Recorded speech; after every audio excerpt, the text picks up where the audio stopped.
ভিডিওর ইন্ট্রো দেখেই বুঝে ফেলছেন আমরা কোথায় যাইতেছি আর কি দেখতে যাইতেছি।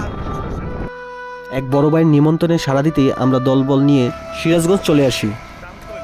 টঙ্গী আবদুল্লাপুর থেকে সিরাজগঞ্জগামী বাসে উঠে পড়ি। 250 টাকা ভাড়া করদা নেমে যাই। এখান থেকে অটো দিয়ে উল্লাপাড়া। আমরা ফয়সালের বিয়ের জন্য গাই গরু কিনতে যাইতেছি। এখানে একটা জিনিস খুব অবাক লাগছে, সিরাজগঞ্জ স্টেশন থেকে উল্লাপাড়া টানা 20 মিনিট অটো দিয়ে যাওয়ার পরে ভাড়া শুনি মাত্র 15 টাকা পার পার্সন। উল্লাপাড়া এসে আর দেরি না করে চা নাস্তা খেয়ে বেরিয়ে পড়ি সিরাজগঞ্জের বিখ্যাত সরিষা ক্ষেত দেখার জন্য।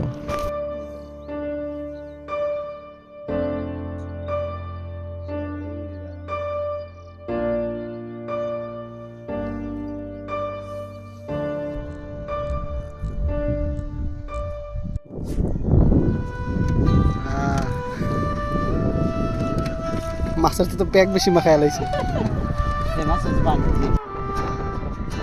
সিরাজগঞ্জ আসার আরেকটা উদ্দেশ্য হলো গোলামের হোটেলে দুপুরের খাবার খাবো। এখন সেই উদ্দেশ্যেই উল্লাপাড়া থেকে এনায়েতপুরের উদ্দেশ্যে রওনা করেছি।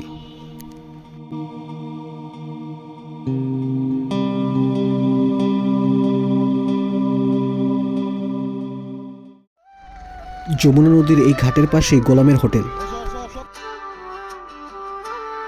নদীর পাড়ে কিছুটা সময় কাটিয়ে চলে আসি গোলামের হোটেলে। প্রায় 2 যুগ আগে গোলাম নামে এক ব্যক্তি এই হোটেলটি পরিচালনা শুরু করেন।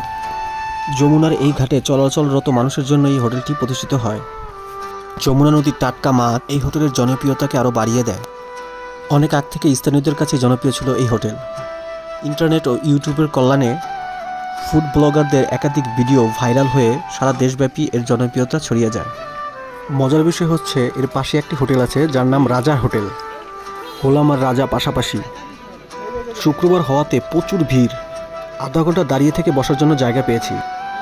এখানে এসে খাবারের মেনুর খোঁজখবর নিতে গিয়ে হতাশ হলাম। নদীর মাছ বলতে এখানে কিছুই নেই। আইড় মাছ, ঘেরের চিংড়ি আর গরুর গোশত।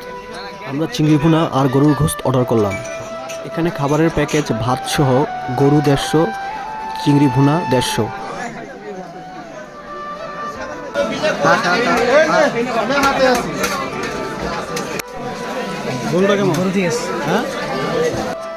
আমার কাছে খাবারের স্বাদ অ্যাভারেজ লেগেছে। যমুনা নদীর মাছ খেতে হলে অবশ্যই বর্ষায় আসতে হবে।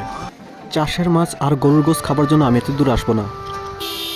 এখান থেকে বিদায় নিয়ে চলে আসি এনায়েতপুরের দরবার শরীফে। হযরত শাহ শফি খাজা ইউনুস আলী এনায়েতপুরি রহমতুল্লাহি মাজার শরীফ এটা। ওনার জনপ্রিয়তার কারণে এলাকার নামও এনায়েতপুর হয়ে যায়। দরবার শরীফের বিশাল এক লঙ্গরখানা। প্রতি বছর উরুজের সময় লাখ লাখ মানুষের সমাগম ঘটে। এটাই মূল দরবার শরীফ। এখানে শহীদ আছে বিখ্যাত সেই বুজুর্গ।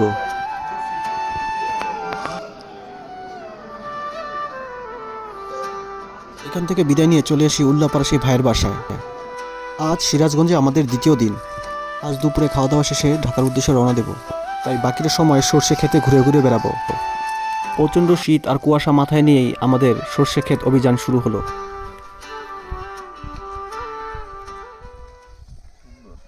আমি হারিয়ে যাই সেই সবুজ শ্যামল গ্রামে, আমি হারাই সরষে ক্ষেতের হলুদময় মাঠে, যেখানে দিগন্ত ছুঁয়েছে হলুদ, চারপাশ তার ফুলের সমাহার। এটাই আমার বাংলাদেশ, এটাই আমার প্রাণ। যে যার মতো কায়চিত হয়ে ছবি তুলতে থাকি। উড়াদুরা সময় নষ্ট করে এখন রান্না শুরু। বাবুর্চি আমাদের আরফাত ভাই। ভরপেট খাওয়া দাওয়া শেষে এখন ফেরার পালা। 2টা দিন কিভাবে যে চলে গেল টেরই পেলাম না। শেষ সময়টা আসলেই খুব মায়াবী ছিল।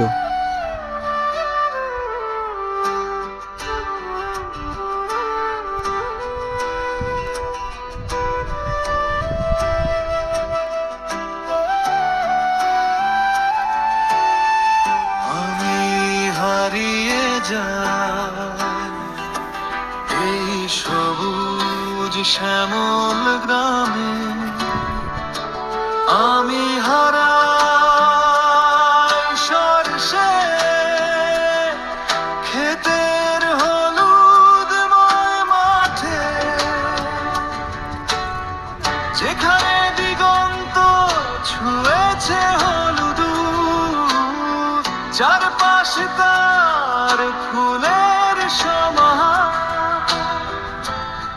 এটাই আমার বাংলাদেশ।